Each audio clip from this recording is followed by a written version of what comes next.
오늘은 11월 12일 현재 시간은 8시 정도 됐습니다.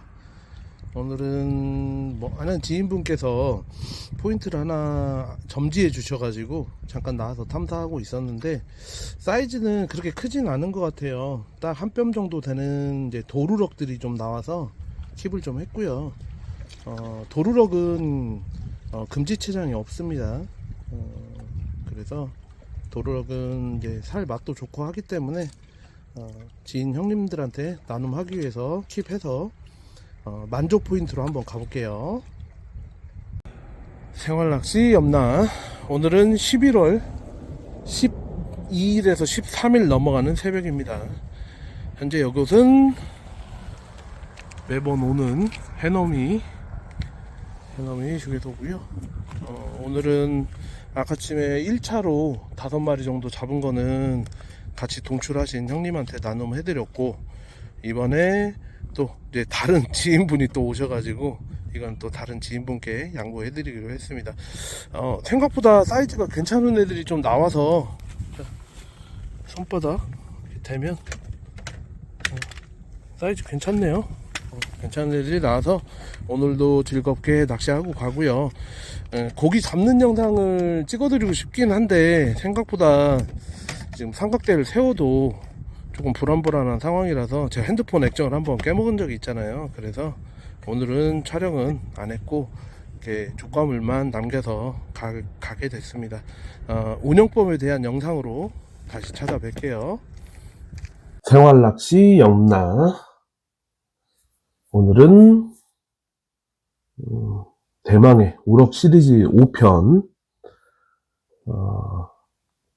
포인트와 운영법, 그 다음에 미끼까지 이제 마무리를 지러 가야겠죠. 오늘은 이제 마무리를 짓기 위해서 탐사는 한 번 더 다녀왔고요. 우럭도 얼굴을 비춰줬고, 이제 어디서부터 정리를 하고 마무리를 넘어가야 될지 참 고민을 많이 했는데요. 우럭을 잡는 방법, 장비, 이제 넘어와서 그냥 방한용품, 안전용품, 로드, 릴까지 이제 총망라를 다 해봤고, 이제 채비까지 다 끝난 상황입니다. 이제 필드에 나가서 어떻게 해야 우럭을 잘 잡을 수 있는지에 대한 세부적인 운영법들, 이런 것들에 대해서 이제 논해볼 생각인데, 이 부분은 조금 예민한 부분이 될 수도 있을 것 같습니다. 왜냐하면 제가 이번에 이제 가장 최근에 탐사를 다녀오고 나서 좀 느낀 게 좀 있었어요. 제가 많은 형님들, 동생들, 저와 낚시를 같이 공유하면서 하시는 형님들도 많이 계시고, 동생들도 있는데, 가장 최근에 갔다 왔던 동출을 했던 형님께서 저한테 이제 피드백을 많이 해주셨는데, 그분은 제가 이제 오픈해서 말씀드릴 수는 없지만 찌낚시에 아주 정통하신 형님이시고, 찌낚시를 하시면은 날아다니시는 형님이세요. 이름만 대면은 알 법한 그쪽 계통에서는 그런 분이신데, 작년부터 이제 저하고 이제 같이 낚시를 동출을 하시면서 루어 쪽으로 많이 이제 전향을 하셨어요. 찌낚시는 당연히 하시는 거고, 루어를 이제 배워가는 과정이신 거죠. 그러다 보니까, 이 형님께서는 이제 저하고 동출하게 되면, 제가 이제 유튜브를 하고 나서 아무래도 영상을 이렇게 제작했으면 좋겠다, 또 이런 내용이 나왔으면 좋겠다, 이런 피드백들을 참 많이 해주신단 말이죠. 우럭 시리즈를 기획을 하고, 우럭 시리즈의 내용들, 이런 것들은, 형님께서 재밌게 잘 봤다고 말씀을 해주시지만, 이제 실제 낚시적인 부분, 실제 운영하는 부분, 이런 부분들에 있어서는 제가 이제, 저도 현장에 나가게 되면, 이제 고기를 잡고 싶은 마음에, 기본적인 정보는 이제 같이 동출하신 분이기 때문에, 기본적인 정보는 저도 드리지만, 실제적으로 옆에서 운영하는 거를 신경 써서 보지는 않는단 말이죠. 근데 조금 충격적인 결과가 나오기도 했고, 형님께서 저한테 이런 이제 내가 옆에서 하는, 이제 형님이 저를 보는 감정, 제가 형님을 보는 감정이 다를 거 아니에요. 그러다 보니까 아 형님 이렇게 하셨으면 좋겠는데요 했던 그런 이제 조언들이나 이런 것들이 실제적으로 받아들이는 입장에서 봤을 때는 아 이거 힘들 수도 있겠구나.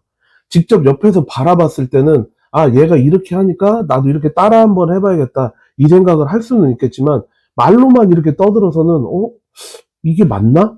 이런 물음표가 찍히겠다는 생각이 들더라고요. 이제 피드백을 듣고 나서 개인적으로 이렇게 영상으로 설명하는 게 이제 말로만 설명을 하고 있잖아요. 영상으로 실제적으로 내가 어떻게 릴링을 한다든지 어떻게 그 바닥을 뭐 밑걸림을 회피한다든지 이런 것들을 직접적으로 보여드린 게 아니기 때문에 그냥 말로만 했을 때는 근데 형님이 직접 제 모습을 보면서 많이 이제 뭐 제가 저보다 이제 형님이시기 때문에 이런 말씀 드리기는 좀 뭐하지만 많이 느끼신 것 같더라고요. 그래서 이제 이 편이 마무리가 되고 나면 이제 실제 필드에서 어떻게 운영하는지 뭐 그다음에 포인트 정보는 어떻게 되는지 이런 것들에 대해서 이제 조금 디테일하게 잡아드릴 예정이긴 한데 아, 이 말로 한다는 거는 분명히 한계가 있구나. 이걸 좀 느꼈습니다. 마지막 출조에서. 자, 오늘은 11월 14일이고요. 오늘 저녁에도 저는 출조를 할 계획입니다. 출조를 할 계획인데 날씨가 일반적인 분들 낚시 한번 가기 참 힘드시죠. 저도 뭐 낚시 유튜버랍시고 쬐끄만하게 하고 있지만 낚시 한번 가려면 집안 분위기 봐야 되죠. 집사람 눈치 봐야 되죠. 집안일을 해놨는지 안 했는지 뭐 개개인마다 사정은 다르겠지만 낚시 한번 가려고 참 진짜 부단히도 노력을 많이 합니다. 많이 하는데 제가 지금 조회수로만 놓고 봤을 때 채비에 관련된 영상이 거의 따블이 나오고요. 나머지들은 그냥 뭐 평이한 수준, 뭐 조회수가 1500회 뭐 이 정도 나오면 지금 채비에 관련된 영상만 한 3000회 나오고 있어요. 제 거 채비에 대한 영상을 보신 분들은 되도록이면 1편, 2편, 3편 다 보십시오. 보면 다 도움되는 내용들이 있어요. 있는데 채비에 대한 영상만 보시고 나중에 제가 이제 이 운영법에 대한 영상만 보시잖아요. 그러면 그거 반쪽짜리입니다. 절대로 우럭이 잘 잡힐 수가 없어요. 제가 말하는 것들이 제 머릿속에 있는 것들이 대사 없이 막 나온다고 말씀드렸죠. 제 앞에 지금 노트북이 있어요. 노트북이 있는데 아무것도 안 띄워져 있습니다. 한번 보여드릴게요. 이렇게 아무것도 안 띄워져 있어요. 인터넷도 안 켜져 있어요. 심지어 인터넷조차도 그냥 제가 좀 어색하니까 컴퓨터 화면을 띄워놓은 것 뿐이지 아무것도 안 띄워져 있어요. 그러다 보니까 뭐 아무 정리도 안 하고 머릿속으로 아무 생각도 안 하고 이걸 말한다고 생각하시는 분들 계시는데 머릿속에서는 제가 1편, 2편, 3편, 4편, 5편을 만들 때 어떤 체계를 가지고 어떻게 운영해왔다 이걸 가지고 제가 머릿속으로 다 구상을 해놓은 거기 때문에 이걸 다 안 보시게 되면 이해가 안 가는 내용들이 가끔 튀어나올 거예요, 분명히. 그렇기 때문에 1편부터 뭐 1편은 짧았지만 2, 3, 4편이 좀 길잖아요. 저녁에 자기 전에 그냥 틀어놓으세요. 목소리만 들으셔도 돼. 지금 잘 모르시겠지만 제 구독자가 오늘 날짜로 해서 950명이에요. 아니 750명이에요. 750명이라는 소리는 뭐냐? 저 이 영상 올려도 수익 안 납니다. 수익 나는 구간이 1000명이 넘어야 돼요. 다른 조건들이 다 있지만 저는 다른 조건을 다 맞췄거든요. 구독자 수가 안 돼서 저 수익이 안 나요. 광고 붙죠. 그거는 유튜브에서 서버 운영 비용으로 기본으로 그냥 붙이는 것 뿐이에요. 저는 광고 안 붙여놨습니다, 지금. 나중에도 붙일지 안 붙일지는 제 선택사항이지만 어찌됐든 지금 광고 안 붙어요. 원래는 안 붙는데 유튜브 정책상 지금 붙어있는 것 뿐일 거예요, 아마. 저는 유튜브 프리미엄이기 때문에 제 영상을 봐도 광고가 안 붙어있는 것처럼 보여요. 근데 일반인 구독자분들은 광고를 보고 제 영상을 보실 수도 있단 말이야. 근데 오해를 안 하셨으면 좋겠어. 제 영상을 뭐 2번, 3번 봐달라는 소리 안 해요. 한 번 보고 이해 가시면 굳이 안 보셔도 상관없습니다. 한 번 보고 이해 가시면. 근데 이해 안 가시면 또 보고 하세요. 하다 보면 이해가 갑니다. 제가 어렵게 얘기하는 거 아니잖아요. 진짜 말 그대로 왕초보들도 할 수 있게 제가 지금 말씀을 드린단 말이야. 그리고 뭐 구독자가 늘어나서 저한테 뭔가가 수익이 발생한다거나 뭐 링크가 걸린다거나 해가지고 수익이 발생되면 저는 제 구독자분한테 다 그 혜택을 돌아가게 만들어 놓을 겁니다. 왜? 그거 벌어서 뭐 하게요? 제가 뭐 100만 유튜버도 10만 유튜버도 아니고 100만 유튜버도 아닌데 그거 얼마나 되겠어 그게. 그잖아요. 사람이 돈을 싫어하진 않습니다. 저도 돈 좋아해요. 여유롭게 살고 싶어요. 일 안 하고 낚시만 다니고 싶어요. 저는 유튜브 하고 싶어. 근데 뭐 그 정도의 능력은 아닌가 보죠, 저도. 그래서 이렇게 운영을 하고 있지만, 제 영상을 구독해서 봐주시는 분들을 위해서라도 노력하겠습니다. 그래서 없는 포인트도 개발해서 전달해 드릴 거고, 없는 모든 갖가진 지금 우리나라에서 특히 서해에서 운영되고 있는 어지간한 방식들은 다 제가 공개를 해드릴 거예요. 어떻게 해야 더 유리하고 어떤 포인트에서 어떻게 운영해야 되고 이런 것들을 뭐 좀 길게 말씀드렸지만 뭐 제가 1편하고 지금 4편 뭐 이런 애들이 이 차이가 나다 보니까 제가 생각했을 땐 이걸 다 알아도 이해하기가 힘든데 이거를 건너뛰고 그냥 채비만 본다? 채비만 봐서 이게 가능할까? 저는 이 생각이 들더라고요. 솔직히 말씀드리면. 뭐 제 영상 조회수를 올리기 위해서 이런 말씀 드리는 거 아닙니다. 영상은 가만히 놔둬도 조회수 올라가는 거 알아서 올라가요. 근데 이게 우럭 시리즈라는 게 1편부터 만들어진 이유가 있다는 거. 이거를 다 이해하고 넘어가면 더 완벽하게 채비나 운영법에 대해서 이해할 수 있다는 거. 이 부분만 좀 기억해 주셨으면 좋겠습니다. 자, 새만금은 기본적으로 구간을 3개에서 4가지로 구분을 합니다. 자, 비행항에서 시작을 해서 해넘이로 도착을 하죠. 이게 비해 라인이라고 하고, 해넘이에서 돌고래까지, 그게 해돌 구간, 이렇게 표현을 하고요. 돌고래에서 야미도까지가 야돌 구간이라고 합니다. 거긴 반대로 얘기를 해요. 야돌 구간, 이게 한 구간이에요. 그 다음에 두 번째 구간이 야미도에서 신시도까지, 야신 구간이라고 보통 얘기합니다. 야신 구간이 하나가 따로 있고, 그 다음에 삼삼센터에서부터 가력도까지. 근데 삼삼센터로 또 구분을 하죠. 삼삼에서 소라, 그리고 소라에서 너울, 너울에서 가력, 이런 식으로 구분을 합니다. 그래서 크게 3가지로 이렇게 구분을 해요. 구간을. 근데 이 구간마다 각각의 특징이 있습니다. 여기서 두 번째에 말했던 야신 구간은 제가 뺄게요. 왜냐하면 야신 구간은 제가 누차 말씀드렸지만 우럭은 락피쉬라고 했습니다. 돌 틈 안에 숨어 있다가 입질을 하는 애들이에요. 그렇기 때문에 돌이 없으면은 얘네들이 살아나갈 구멍이 없습니다. 물론 야신 구간이라고 해서 우럭이 없는 게 아니에요. 있긴 있는데 확률적으로 힘들다 보니까 야신 구간에서는 우럭 낚시를 안 하는 게 보통입니다. 그래서 야신 라인은 아예 제외를 할게요.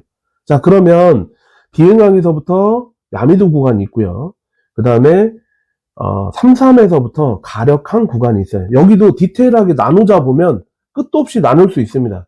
하지만 기본적으로 우리가 해넘이, 그 다음에 너울 이렇게 해서 많이 하시기 때문에 그 다음에 특정 구간이 하나가 더 있어서 거기까지만 해서 3가지 구간을 제가 한번 포인트에 대한 정보를 설명을 드릴게요. 포인트.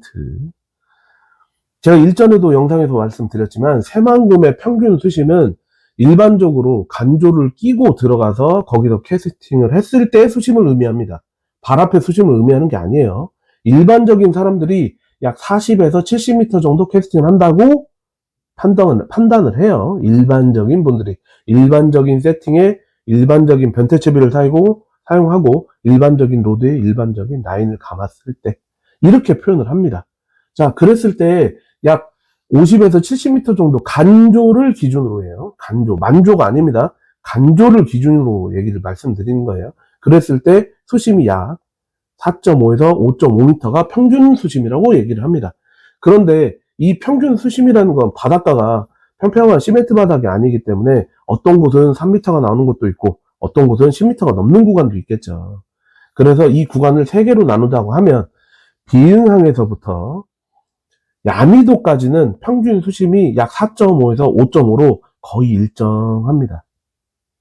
대신에 다만 구간마다 돌이 얼마나 많이 끝까지 뻗쳐져 있냐예요. 자, 우리 새만금은 어떻게 만들어졌습니까? 처음 만들어질 때 섬과 섬을 연결하는 방식으로 만들었어요. 야미도를 중심으로 가력항, 야미도, 그 다음 비흥항을 연결하는 방식으로 만들어졌어요. 그러다 보니까 원래 거기는 맨 바다였죠. 맨 바다. 우리가 자동차로 달리고 있는 그 석축은 맨 바다였어요.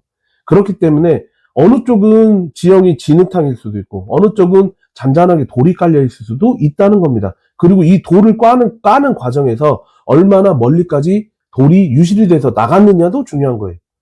원래 돌이 없던 구역인데 원래 진흙밭이었는데 이 석축을 쌓는 과정 중에서 돌이 유실되거나 파도에 밀리거나 이러면서 앞으로 빠져나갈 거 아니에요. 그것들이 얼마나 많이 앞으로 전진 배치가 돼 있느냐. 이것이 관건이라는 겁니다. 그래서 비흥항에서부터 야미도까지는 평균 수심이 약 4.5에서 5.5 정도 된다. 평균적으로. 자, 그리고 33센터에서부터 소라쉼터 구간까지가 좀 특수한 구간이에요. 원래는 너울쉼터하고 가력항 쪽을 제가 말씀을 드려야 되는데, 자, 33센터부터 소라쉼터까지는 이제 지금 신항만이 건설되고 있는 그 구간이죠. 그 구간은 석축 모양도 다르고, 간조 때 발 앞에 나가서 앞으로 50에서 70m 정도 캐스팅을 했을 때 거기는 수심이 평균 수심이 약 10에서 20m까지도 나갑니다. 거기는 왜 그러느냐? 수문이 있기 때문에 수문이 있는 지역은 유속이 빠르겠죠. 그래서 돌을 놔도 많이 밀려 나갔을 거예요, 아마. 유실이 되거나. 그래가지고 이 석축 모양이 33센터 석축은 이렇게 내려가고 평평한 구간이 나옵니다. 그리고 또 살짝 내려가요. 그리고 나서 또 다시 평평한 구간이 나. 이게 우리가 소위 말하는 2단 석축의 구조인데 이 2단 석축 맨 끝자락까지 물이 빠진단 말이에요. 간조가 되면. 그럼 여기서 한 4, 50m 던졌을 때 그때 수심이 15에서 20까지도 나온다는 거예요. 자, 그러면 우리가 이론적으로 수심이 깊으면 조류를 많이 탄다고 했죠. 조류가 아무리 약해도. 이곳은 4분의 1온스의 이오치를 쓰면 너무 조류가 세고 안 세고를 떠나서 수심이 깊다 보니까 조류의 영향을 받는 구간이 많아질 거 아니에요. 그래서 바닥 찍는 게 너무 힘들어요. 그래서 여기는 특수 구간입니다. 특수 구간. 근데 문제는 밑걸리는 게 별로 없습니다. 이 구간은. 왜? 돌이 유실이 많이 안 된 거야. 쌓아놓고. 파도도 많이 치고 뭐 이래야 되는데 33은 가보신 분들은 아시겠지만 평평한 곳, 내 서 있는 곳에서 33센터 방향으로 바라보시면 이렇게 꺾여 있잖아요. 물이 들이치는 곳이란 말이야. 안쪽으로. 밖으로 빠져나가는 곳이 아니라. 그래서 바닥을 찍어도 허당인 경우가 상당히 많습니다. 밑걸림이 별로 없어요. 거기서 밑걸림이 걸리는 건 2단 석축 아래에 걸리는 거 외에는 없어요. 2단 석축 아래에 걸리는 거 외에는. 그래서 그쪽에는 고기들이 나온다고 하면은 상당히 큰 사이즈의 애들이 나오는 게 일반적입니다. 자, 큰 사이즈의 고기가 나온다는 건 작은 사이즈가 비율이 떨어진다는 소리예요. 그렇기 때문에 거기는 모 아니면 도인 구간입니다. 모 아니면 도. 33센터에서부터 소라쉼터까지 그 구간. 자, 소라쉼터로 가면 갈수록 수심이 얕아져요. 33센터에서 수심이 깊다가 이렇게 올라오는 방식입니다. 소라쉼터로 붙으면 붙을수록 수심이 얕아져요. 자, 그럼 세 번째. 이제 소라쉼터에서부터 가력항 구간. 자, 이 소라쉼터에서 가력항 구간은 아무래도 지금 새만금 신항만을 건설하고 있기 때문에 이쪽은 수심이 수시로 바뀌고 있어요, 지금. 우리 소위 말하는 복개공사, 돌을 넣거나 돌을 빼거나 이런 작업을 수시로 하고 있기 때문에 수위가 계속 바뀌고 있습니다. 그래서 소라쉼터에서 너울쉼터까지는 사람들이 낚시를 잘 안 해요. 안 하는데 거기는 안 하는 이유가 하나 더 있습니다. 거기는 지형이 석축이 이렇게 내려가죠. 내려가고 나서 이렇게 평평한 구간이 바로 나와요. 그리고 2단 석축이 안 보입니다. 안 보이는데 이 앞에 평평한 구간 그 물에 닿는 부분 있죠. 물에 닿는 부분이 이렇게 생겼어요. 이렇게. 그래서 이 위에서 낚시를 하면 참 편한데 물이 빠질 때 이 낮은 곳이 먼저 빠져야 될 거 아니에요. 그래서 이 돌은 이미 나와 있는데 이 평평한 구간을 지나가야 되다 보니까 아무래도 위험하겠죠. 물이 찰랑찰랑 할 거니까. 그리고 이 위에서 낚시를 하고 있다 손 치더라도 물이 들어오면 이 뒤에가 먼저 찰 거 아니에요. 그래서 신발 젖는 많아요. 타이밍 놓쳐가지고. 그래서 소라쉼터에서 너울쉼터까지의 구간은 낚시를 잘 안 하십니다. 위험하기도 하고. 그 다음에 이 튀어나온 부분에, 팔에, 미역, 무리끼, 이런 것들이 너무 많이 껴있어요. 발판이 불편하다는 소리죠. 그래서 이쪽 구간은 일반 낚시꾼들이 낚시를 잘 안 합니다. 근데 사람이 없는 걸로만 치면 이쪽이 워낙 한산하니까. 그리고 이쪽에서도 잡는 방법이 있습니다. 잡는 방법이 있어요. 이 내용을 지금 다 듣고 나시면, 아, 이쪽도 한번 도전해보직할 것 같은데? 이 생각 분명히 하실 겁니다. 자, 이 점 기억해 주시고. 그리고 나서 이제 너울쉼터로 넘어가는 거예요. 너울쉼터에서 가력공원 방향 쪽으로 가면, 자, 여기는 석축이 이렇게 돼 있고요. 그 다음에 이렇게 평평한 데가 나오면 끝입니다. 근데 너울쉼터는 수심이 약 9에서 15m 사이입니다. 10에서 15m 사이. 그래서 여기도 2단 석축이 밑으로 많이 빠져 있기 때문에 4분의 1온스의 2호찌가 잘 안 먹혀요. 여기도. 바닥 찍기가 조금 힘듭니다.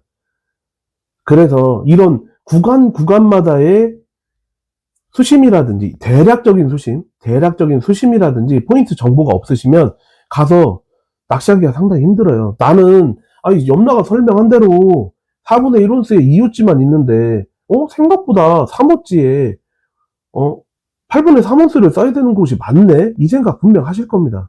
왜? 헤드라인은 겨울이 되면 바람이 북풍이 많이 붑니다. 북풍. 그 소리는 뭐냐? 헤드라인, 그러니까 비행항에서 야미도까지 이 구간은 보통 맞바람 아니면 옆바람이에요. 겨울에는 시베리아에서 북풍이 불잖아요. 여름에는 어떻게 돼요? 그 남쪽의 북태평양 고기압에 의해서 이제 남쪽에서 남풍이 불잖아. 그렇기 때문에 겨울에는 해넘이나 돌고래나 이쪽에서 낚시하기가 진짜 사납습니다. 날 좋으면 무조건 나가야 되는 거예요. 그래서 그쪽에서 하실 분들은 뭐 주말 기다렸다가 이런 거 없습니다. 그냥 날 좋으면 나가야 돼. 근데 이런 것들이 내가 포인트 정보가 정확하지 않으면 바람 막아주는 그냥 삼삼센터 가서 하지. 삼삼센터는 그 2단 석축까지의 길이가 길어요. 이 석축 길이가. 그래서 2단 석축을 넘겨야 된다는 말씀 많이 들으시죠. 그것도 이제 설명 드릴 건데, 2단 석축을 넘겨야 돼요. 이거는 고기의 생리하고도 관련이 있습니다. 물고기의 생리하고도. 그래서 2단 석축을 넘겨야 되는데, 이 2단 석축까지의 길이가 너무 기니까, 아무리 캐스팅을 해도 2단 석축을 못 넘어가는 거야.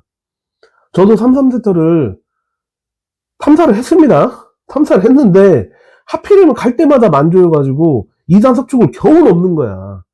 저도 캐스팅 비거리가 나름 괜찮은 놈인데 2단 석축을 겨우 넘어서 바닥을 찍긴 찍어요.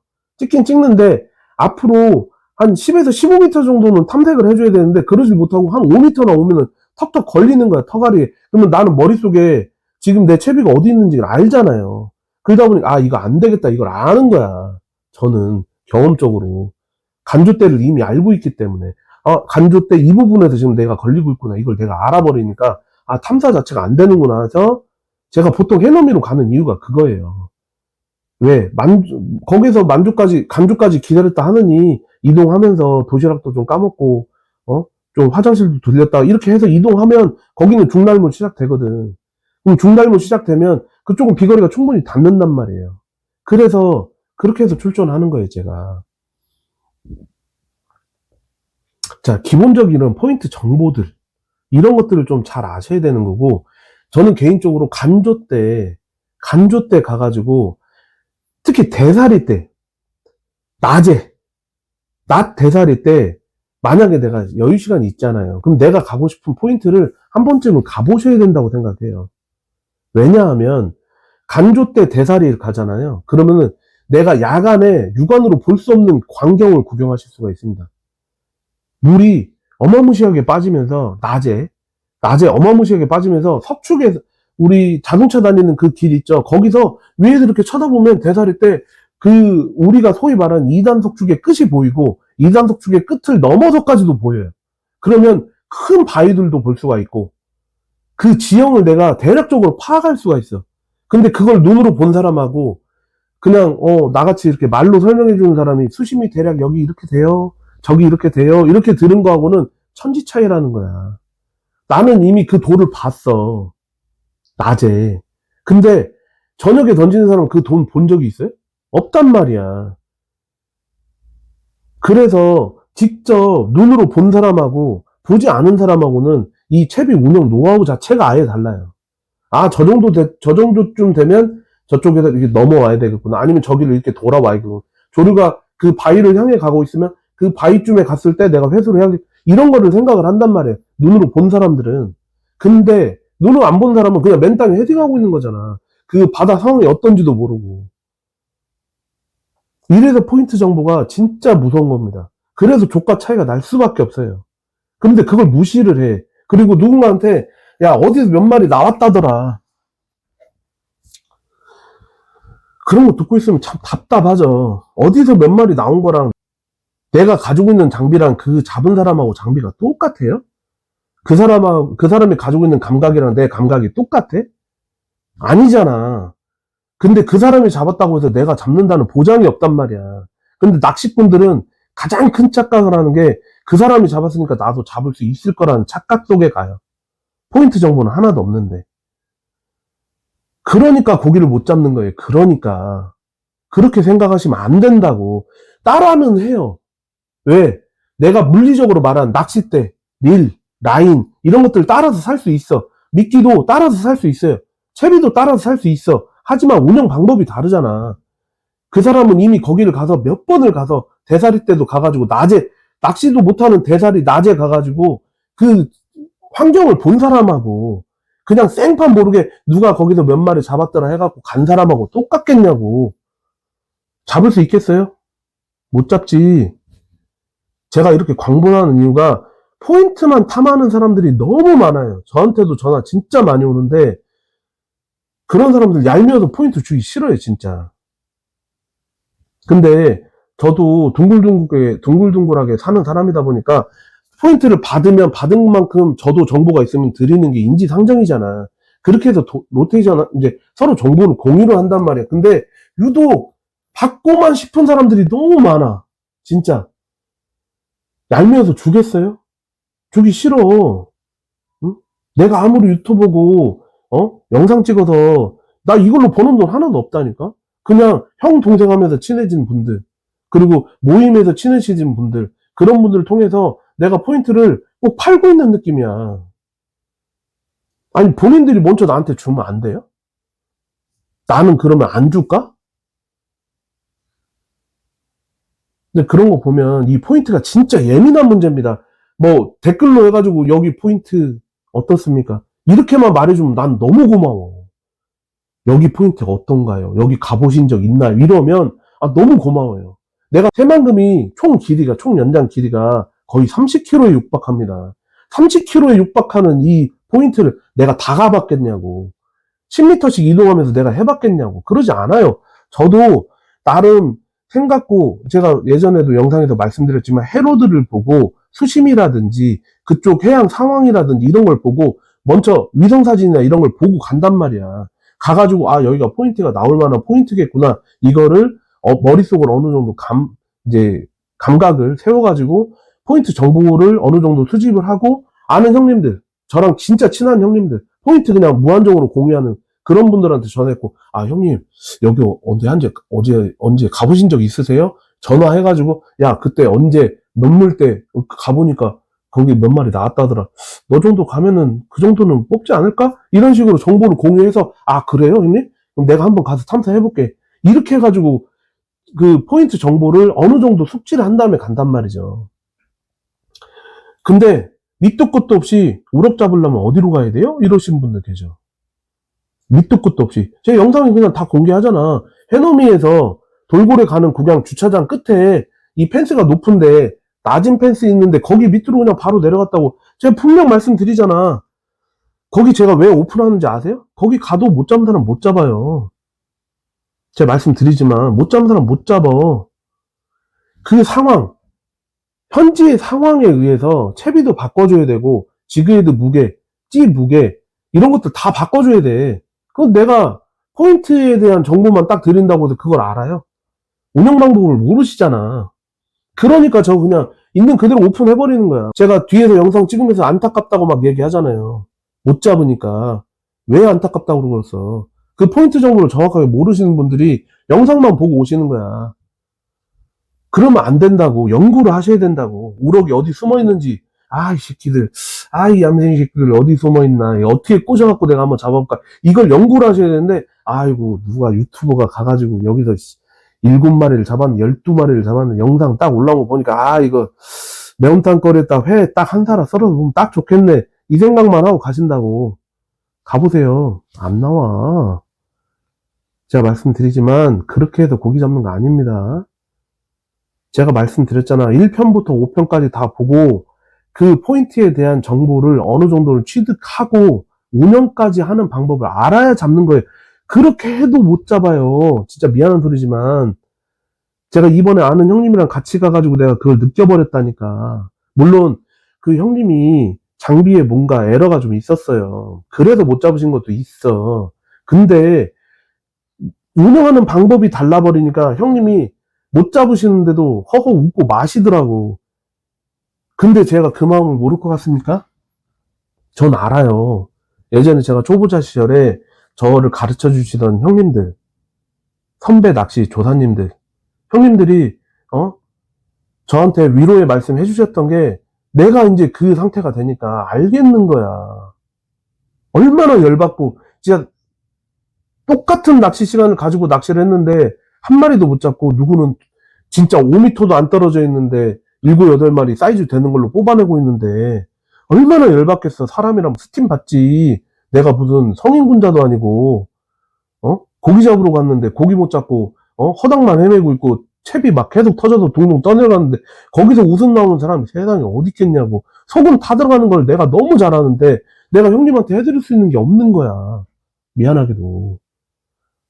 옆에서 계속 뭔가 조언을 해드리는데도 이게 장비적인 차이, 채비적인 차이, 그 다음 운영적인 차이가 발생을 해버리니까 이게 안 되는 거야.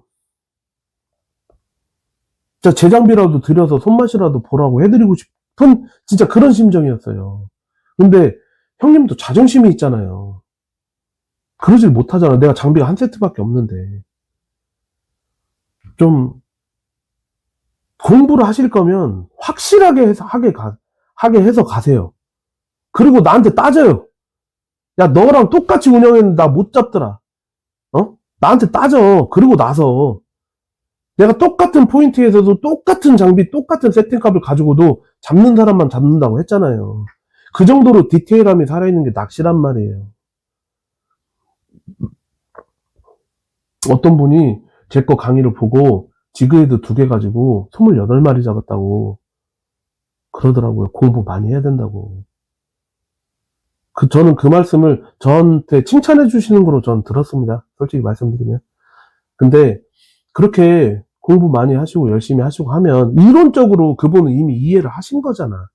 채비를 어떻게 운영해야 되는지 바닥에 굳이 뒹굴르면서 붙여놓는 게 아니라는 걸 이미 아신 거잖아.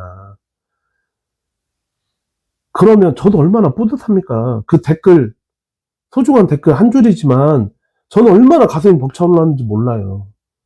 그게 원래 아시던 분이었을 수도 있습니다. 제가 그냥 확인시켜 준 걸 수도 있어요. 근데 다만 그렇게 본인이 도움받은 거에 대해서 댓글 한 줄 딱 써주시는데 너무 감동이었어요. 저녁에 자다가 그 댓글을 딱 알람을 받았는데 보고 나 깜짝 놀랐어요. 눈 껌뻑껌뻑 하면서 웃음 나오더라고.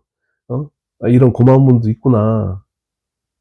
물론 제 구독자분들 다 너무 감사합니다. 감사한데 저 이렇게 열심히 노력하고 있으니까 영상이 좀 길더라도 좀 한번 지켜봐 주세요.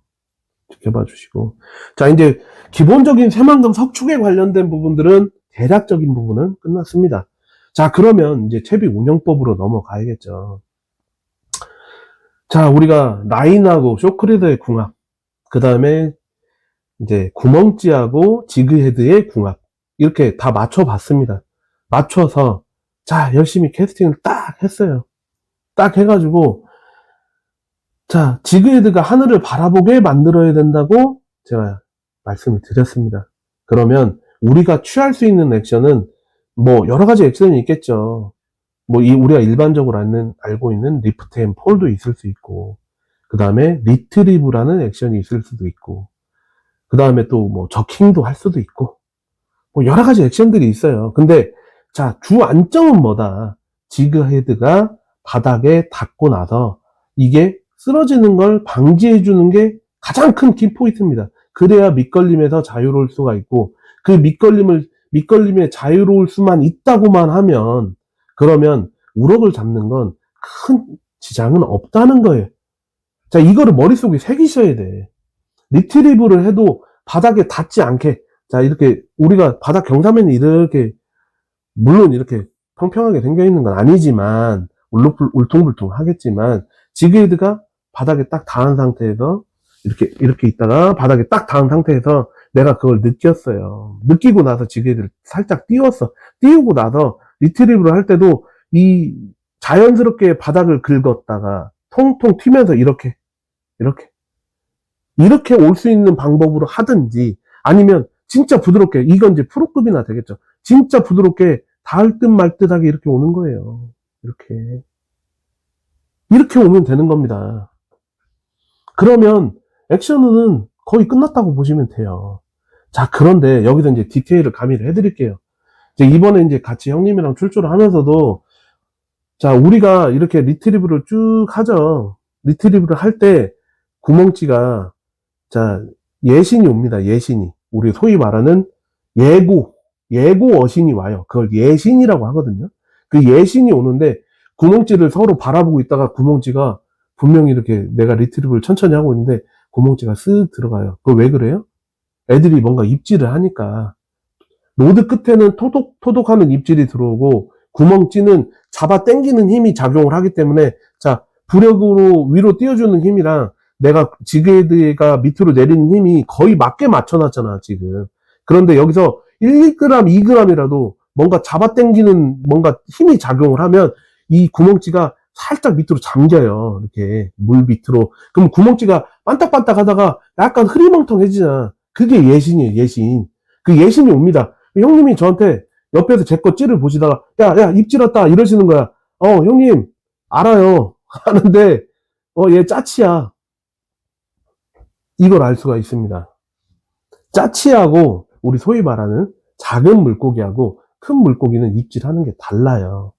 그래서, 저는 저속 리트리브를 많이 합니다. 저속 리트리브를 많이 하기 때문에 밑이 걸리거나 애들이 입질을 하게 되면 예신이 바로 와요. 예신이 바로 오는데, 예신이 오고 있는 상황에서 얘가 만약에 내가 생각하는 짜치다. 짜치는 일반적으로 이게 로드나 이 세팅 값에 따라서 약간 느낌이 다르긴 한데, 일반적으로 토도도독 하는 입질이 옵니다. 토도도독. 초리대가 살짝 까딱까딱 하면서 토도도독. 기억하세요? 토도도독 하는 입질이 오면 이거는 거의 짜치일 가능성이 높습니다. 왜냐하면 우리가 미끼를 지그헤드에다 꽂아가지고 나풀나풀거리게 보통 만들잖아요. 그러면 얘는 이 밑에 있는 꼬리 뒷부분을 물고 늘어지는 거예요. 이게 물어 뜯으면서 이렇게. 이래서 토도도독 합니다. 자, 그러면 중치급 이상부터 큰, 우리가 소위 말하는 진짜 대꿀이라고 말하는 우럭들은 어떻게 입질을 하냐? 턱 이런 식이에요. 묵직합니다. 초리대에 전해지는 입질이 토도도독이 아니라 턱 이런 식으로 입질을 해요. 자, 그러면 이때 운영하는 방식이 두 가지입니다. 내가 만약에 여유줄이 많이 나가 있어서, 자, 우리가 텐션을 잡았다고는 하지만 어떻게 돼 있어요? 우리가 로드에서 줄이 나가가지고 이쪽 구멍찌 있는 데서 한번 꺾여가지고 여기서 이렇게 내려가고 있잖아. 근데 이게 버티컬로 내려가 있는 게 아니에요. 조류가 흐르는 방향으로 이렇게 꺾여 있을 거란 말이야. 이런 식으로. 여기가 구멍찌가 있고 이렇게 꺾여 있단 말이야. 자, 그러면 내가 텐션을 잡았다고는 해도 이렇게 꺾인 구간이 나오기 때문에 여기서 내가 텐션을 더 잡기 위해서 조금 더 이렇게 당겨주는 거야. 이런 식으로. 자, 이렇게 라인을 감아가고 당겨주면 이 감각이 더 살아나겠죠. 꺾인 구간이 없어지기 때문에. 그러면 얘가 물고 와서 덥석 하는 경우가 있고, 아니면, 그러니까 도망가는 액션을 취해주는 거죠. 여윳줄을 감아주면서. 근데 이 속도를 빨리 하느냐, 아니면은, 자, 이렇게 돼 있는 상황에서 내 이몰감을 없애주기 위해서 아예 이 릴링하는 속도를 더 죽여버리는 거예요. 그럼 어떻게 되겠어요? 이렇게 천천히 오고, 이 채비가 여기 지게이드가 이렇게 천천히 원래 이 속도로 이렇게 오고 있었는데 얘를 속도를 이렇게 줄여버리는 거예요. 그러면 얘가 입질을 하다가 자기 입속으로 쏙 들어가겠죠. 아예 입에 주둥이에 또 넣어버리는 거예요. 속도를 늦춰가지고. 이렇게 하는 경우의 수가 있습니다. 자, 이거는 개인적인 판단이에요. 얘가 입질을 활발하게 하는 것 같아. 턱 하는 게 활발한 것 같아. 그러면 도망가는 액션을 취해주시는 게 좋고, 얘가 턱 하고 가만히 있어. 그럼 얘는 간 보고 있는 거거든. 그럴 때는 릴링 속도를 아예 늦춰가지고 얘 주둥이에다가 미끼를 넣어줘 버려야 되는 거야. 이것도 하나의 운영법입니다. 리트리블 속도를 빨리 하느냐, 올리느냐. 이 차이도 분명히 존재를 합니다. 그리고 후킹 타이밍을 물어보시는 분들이 많은데, 후킹 타이밍이라는 건 초리대에 무게가 실리고 나서 후킹하는 거예요. 왜? 우리가 지그헤드에 미끼를 끼워서 이 끝부분에다 나풀나풀거리게 만들잖아요. 보통 지그헤드 길이만큼 얘를 나풀나풀거리게 만든단 말이에요.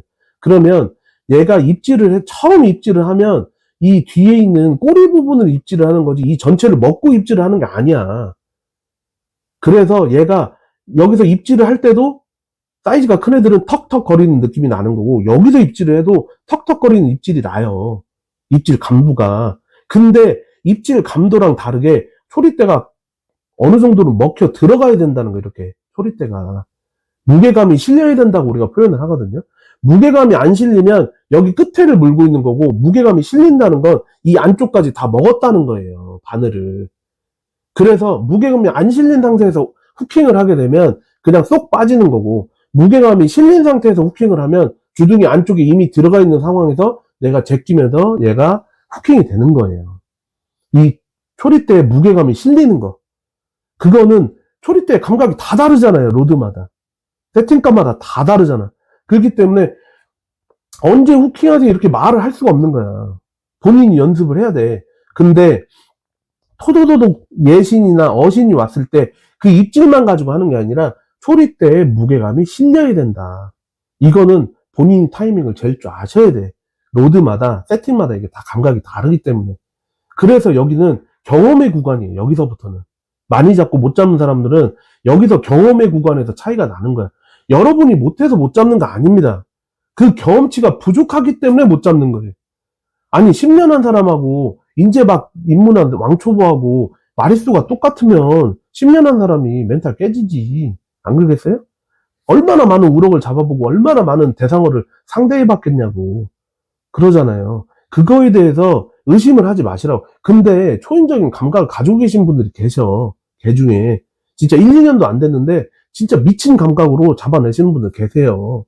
그런 분들은 진짜 거기다가 어부까지 붙었다? 아이, 그럼 못 말려. 그 사람 못 이겨요. 미지의 대상어잖아요. 바다 속은 아무도 몰라요. 사람 속도 모르지만 바다 속도 몰라. 내 미끼를 물어줄 수도 있고 내 옆 사람 미끼를 물어줄 수도 있는 거예요. 그 대상어 한 마리 한 마리에 일희일비 하지 마세요. 그렇게 하면 낚시 못합니다. 멘탈 깨져서. 자, 그래서 이 운영을 할 때는 저는 개인적으로 리프트 앤 폴이나 그 다음에 리트리브라는 방식을 가장 많이 사용을 하는데, 일반적으로 여기서 일반인들하고 저하고 차이가 가장 많이 나는 부분이 뭐냐면 릴링 속도예요. 이거 잘 계산하셔야 됩니다. 이걸 왜 제가 말씀을 드리냐면, 일반적으로 3000번 릴에 하이기어면, 스피닝 릴에 하이기어면 일반적으로 12시 방향에서 릴링을 시작했다고 칠게요. 이렇게 한 바퀴를 돌리면 70cm가 딸려옵니다. 일반적으로 70에서 80 사이가 끌려오니까 3000번 릴이. 그러면 우리가 생각할 때는 이 한 바퀴가 70cm면 얼마 안 돼 보이잖아요. 그쵸? 근데 이 릴링하는 속도가, 일반적인 릴링 하시는 분들, 리트리브 한다고 하시는 분들을 제가 옆에서 가만히 쳐다보면, 제가 이제 뭐 초보자분들이나 아니면 제가 아는 형님들이나 뭐 이렇게 낚시를 가서 보면 릴링하는 속도가 어느 정도 속도로 릴링을 하냐. 제가 이렇게 손을 잡고 있을 때 이 정도 속도로 릴링을 합니다. 이 정도 속도로. 지금 제 오른손 보이시죠? 이 정도 속도로 릴링을 해요. 근데 이게 얼마나 빠르다는 걸 몰라. 자, 12시에서 한 바퀴 돌리면 70cm가 딸려온다니까? 내 눈앞에서 돌아가는 거는 10cm 이쪽 저쪽이 딸려오는 것처럼 보이지만 실제로 릴이 감기는 양은 70cm가 딸려온다는 거야. 그럼 어떻게 되겠어요? 이 정도 속도, 우리가 생각할 때 이 정도 속도면 여기서, 자, 화면 끝에서 화면 끝까지, 자, 여기서 이렇게 출발을 해가지고 여기서 이렇게 올 것 같잖아요. 지금 이 손에서 손까지가 70cm예요. 야, 제가 이렇게 펼친 게. 그러면은 이 한 바퀴 돌리는 속도가 그 정도잖아요. 그럼 어떻게 되냐면 채비가 여기서 이렇게 오는 거야. 70cm가 이 정도라니까. 지금 제 손 한 뼘, 이 한 폭 정도 되니까 여기서 이렇게 오는 거예요. 한 바퀴 돌리면 이렇게. 그러면 애들이 먹을 시간이 있어요? 이렇게 빨리 지나가는데 아무리 먹이 활동을 활발하게 하는 경우의 수도 분명 존재를 합니다. 활성도가 미치게 올라갔을 때는 그 정도 속도로 해도 따라와서 막 때려요. 근데 우럭이라는 건 어떠냐? 바위 틈에 들어가서 눈치 보고 있다가 저 먹이네? 지나가네? 먹어봐 말어. 이 생각을 한단 말이야. 얘도 생물이기 때문에 먹어봐 마라 이걸 할 거란 말이야. 근데 여기서 이렇게 빨리 이렇게 지나가 버리면 어떻게 돼? 먹을 기회도 안 주고 그냥 지나가네 하고 끝나는 거야. 이걸 이해를 못 하셔. 채비가 어떻게 지금 이쪽으로 지금 오고 있다는 걸, 내 릴링 속도가 얼마나 정확하게 들어가야 된다는 걸 모른다는 거야. 자, 이 정도 속도만 돼도 엄청 빠른 거예요, 지금. 이거 한 바퀴면 70cm라니까? 엄청 빨리 감고 있는 거야, 리트리브를 하면. 자, 제 리트리브 속도를 보여드릴게요. 제 리트리브 속도. 저는 3000HG도 쓰지만 4000XG도 씁니다. 4000XG 같은 경우에는 권상장, 우리가 한 바퀴 돌렸을 때 끌려오는 양이 1m 10 가까이 돼요. 그럼 어떻게 되겠어? 이 정도 속도로 돌리면 진짜 이렇게 지나가는 거야. 그잖아요. 제가 돌리는 속도입니다. 4000XG 기준이에요. 4000XG.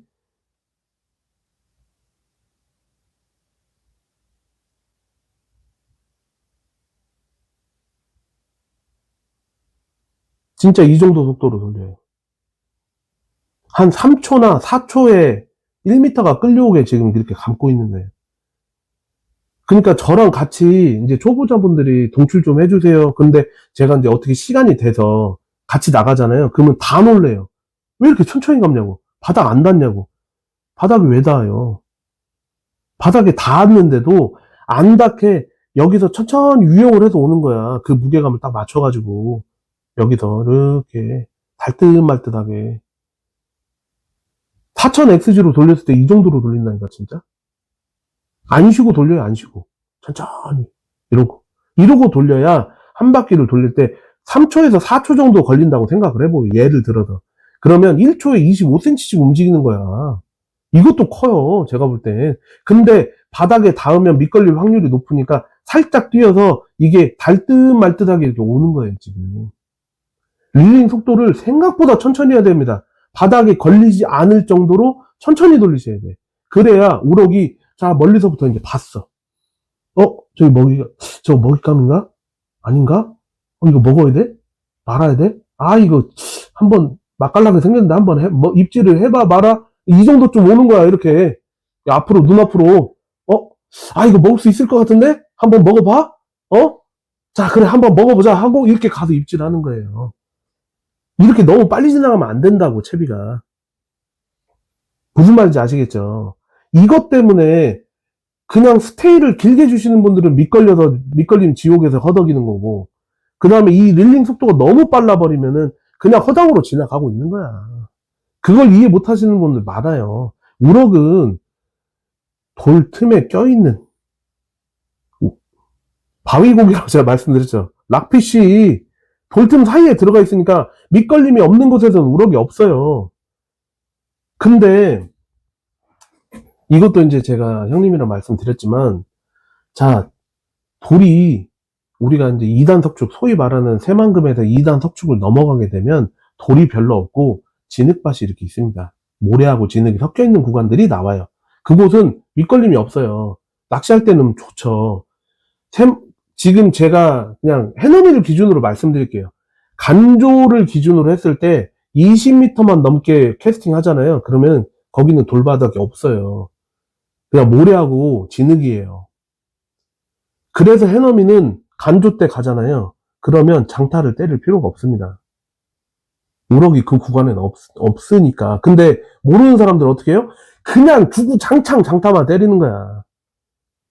돌이 있어야 되는데 돌이 없는 구간에서 탐색을 백날 해봐요. 그게 있겠냐고. 없지. 밑걸림이 없는 곳에는 우럭도 없다니까. 근데, 자, 이건 아시면 좋아. 이거는, 자, 우럭이 생리적인 부분, 그게 아니라 그냥 생물학적으로 놓고 봤을 때 얘가 개체가 커요. 그러면 얼마나 많은 먹이 활동을 해봤겠냐고. 그잖아요. 개체가 작은 애들은 경험치가 없어, 사람처럼. 근데 개체가 커. 그런 애들은 얼마나 많은 먹이 활동을 하면서 얘가 먹어야 될지 말아야 될지를 얼마나 많은 경험치를 얘가 몸속에 축적을 하고 있냐고. 아무리 물고기 대가리여도 먹을 거 못 먹을 거 구분할 줄 안다는 거예요. 제 생각일 수도 있습니다. 근데 이런 애들은 체급이 크니까 돌틈에 숨지를 않아요. 그래서 은신처가 없어도 저기 진흙밭이나 모래가 섞여있는 이런 지형에서도 그냥 유영하면서 다녀요, 우럭이. 그래서 그런 애들을 잡기 위해서 멀리 던지는 건 내가 이해를 하겠어. 이해를 하겠는데 그게 확률적으로 높겠냐고요. 그렇게 등치 큰 우럭이 많겠냐고. 제가 말씀드렸잖아. 1년에 30 넘는 거 한 마리 잡는 것도 그렇게 쉽지 않다고. 한 시즌에. 뭐 사람들 30 넘는 거, 나 3자 넘는 우럭 잡았다고 했는데 그거 사진으로 딱 찍어서 3자 넘는 거 기록하는 사람들 있어요? 별로 없어. 제 이 한 뼘을 쫙 펼치잖아요. 이게 23이에요. 금지체장입니다, 이게. 저는 이렇게 해서 이거 딱 재보고 안 넘으면 그냥 다 방생이야. 근데 이렇게 해가지고 여기서 한 2, 3cm 넘는 애들이 거의 대중이에요, 진짜. 거의 대중. 그리고 여기서 한 이 정도, 한 5cm 길잖아요. 28 정도 되는 거 아니야. 이런 거 잡으면은 진짜 대물이라니까? 생각보다 우럭이 큰 게 별로 없어요. 잡아보면. 근데 어림짐작 하는 거야. 30cm, 야 이거 30cm는 되겠는데? 이러면서 자기 한 뼘을 생각하시면 된다니까. 줄자 놓고 한 뼘 딱 재보세요. 성인 남성 한 뼘이 일반적으로 20에서 25cm 정도 돼. 이 한 뼘 가지고 계산하시면 편해요. 성인 남성이. 저는 진짜 운이 좋게도 우럭 많이 잡으라고 이게 딱 23이야. 이 한 뼘이. 그래도 이걸로 재면 그냥 끝나잖아. 밑에 대볼 필요 없이.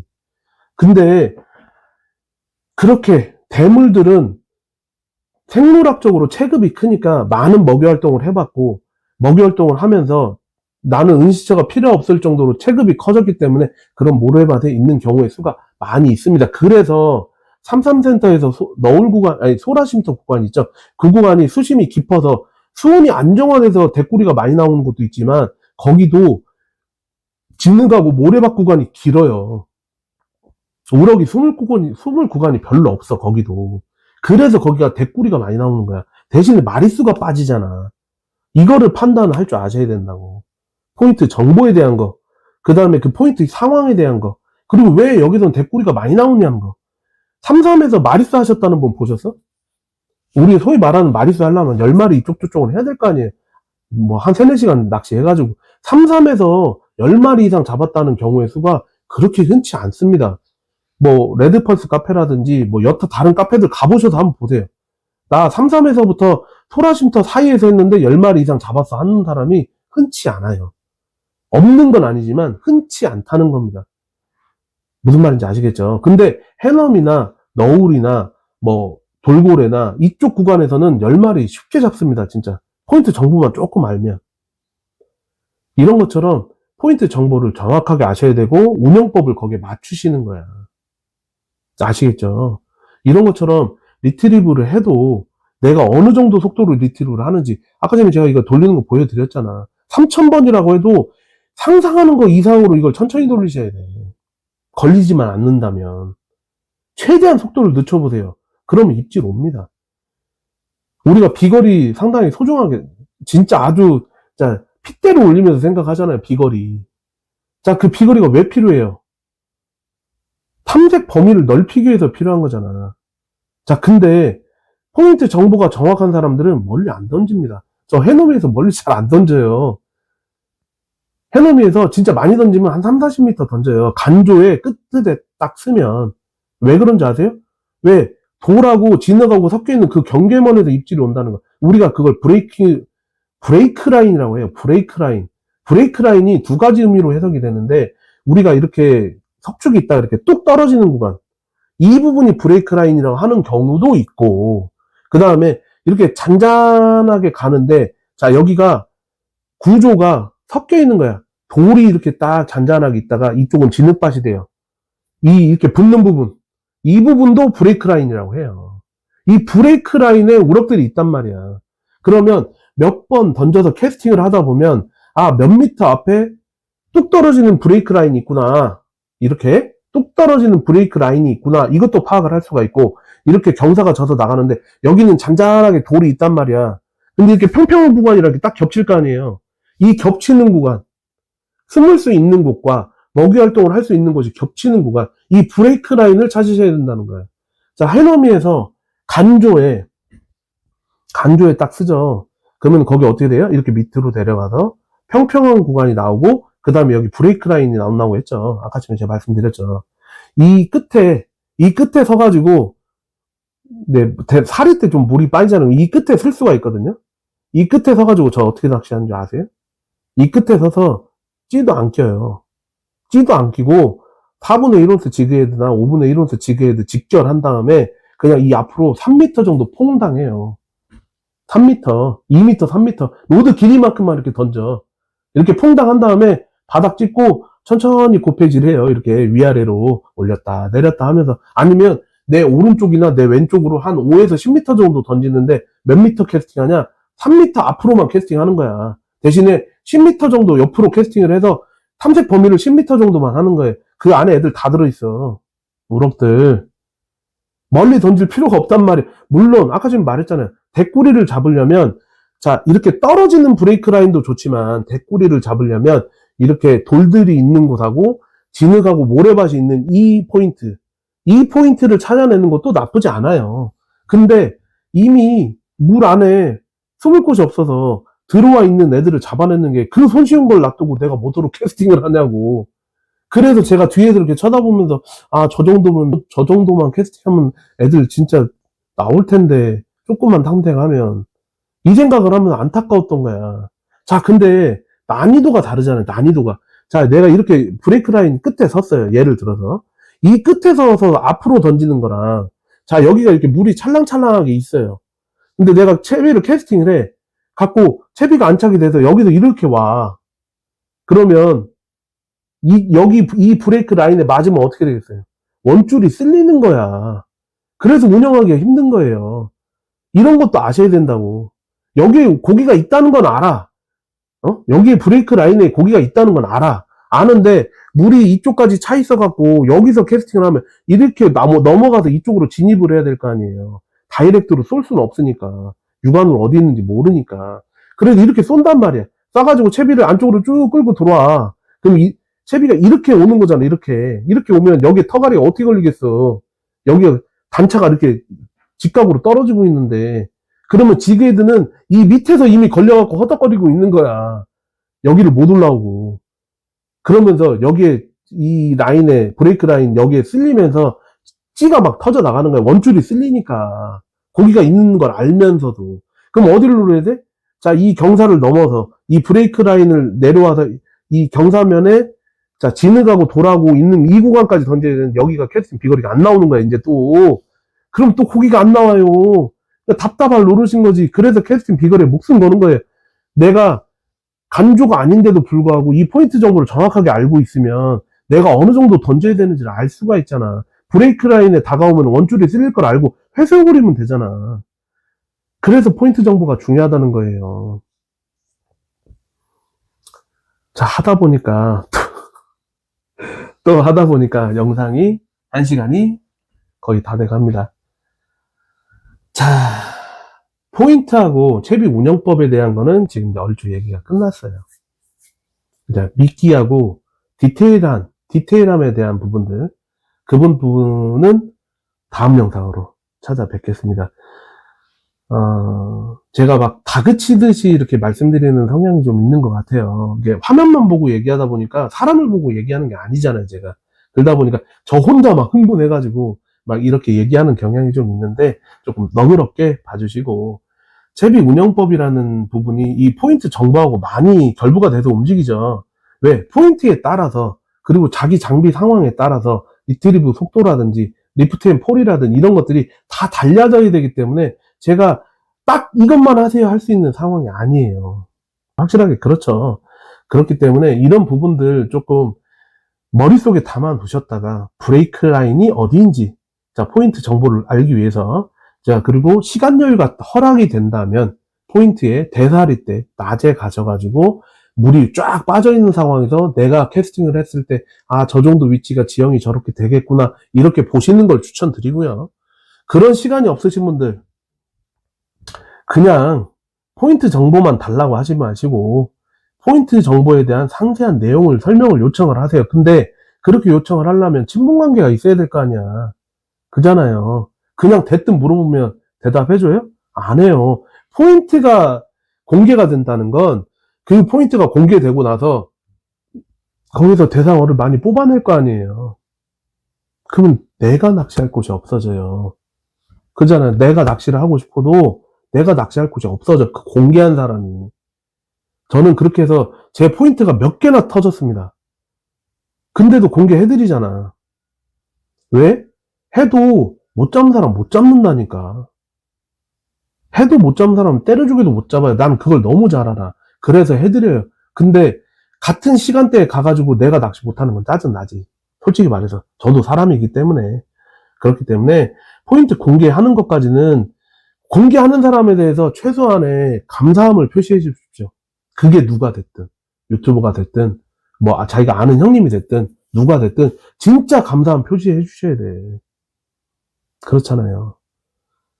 그렇기 때문에 자, 채비의 운영법에 대한, 포인트에 대한 내용을, 이거를 너무 방대한 내용이다 보니까 압축해서, 제가 생각할 때 1시간도 압축한 것 같은데, 이게 너무 길다 하시는 분들도 있고, 또 어떤 분들은, 아, 너무 좋은, 유익한 내용이었다, 이렇게 말씀해 주시는 분도 있다 보니까, 제가 갈피를 못 잡겠어요. 솔직히 말씀드리면. 근데, 뭐, 응원해 주시는 분들이 비율이 더 높다 보니까, 제가 이렇게 길게 그냥 하고는 있지만, 다음부터는 이렇게 안 할게요. 저도 힘드네요. 저도 힘들어요. 자, 미끼에 관련된 부분, 그리고 또 운영 노하우들, 이런 것들은 또 다음 편으로, 5편으로 자르려고 했는데, 좀 힘들 것 같아요. 다음 편은 조금 짧게 해서라도, 다음 편으로 찾아뵙는 걸로 하고요. 자, 오늘 우럭 시리즈 5탄 포인트 정보에 관련된 내용, 그 다음에 내가 포인트 파악을 어떻게 하는 건지, 그 다음에, 자, 기본적인 운영법에 대해서 설명을 드렸습니다. 자, 지금까지 생활낚시 염라였습니다. 감사합니다.